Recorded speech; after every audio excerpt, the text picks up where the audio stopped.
So rhinoplasty, also known as a nose job, is a procedure done in order to reshapen one's nose.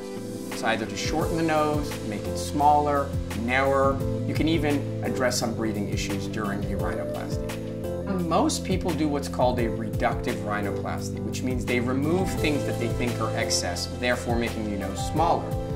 I do what's called a reconstructive rhinoplasty. The difference being this: once you remove all the key structures in a nose, the nose then becomes weak. And while it may look good the first year, over the next couple of years your nose may start to collapse, it may get narrow, and it may start looking undesirable.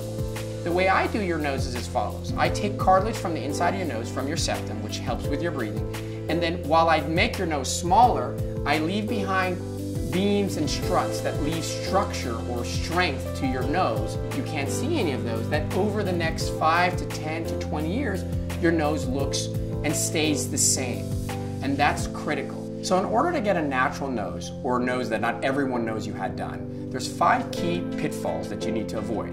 Number 1, you want to make sure that your nose is not over scooped or looks like a ski slope. Number 2, you want to make sure the point of your nose is not over narrowed like a woodpecker. Number 3, you want to make sure that your nose is not turned up so much like a piggy. Number 4, you want to make sure that they haven't pinched your nostrils in so much that you can't breathe.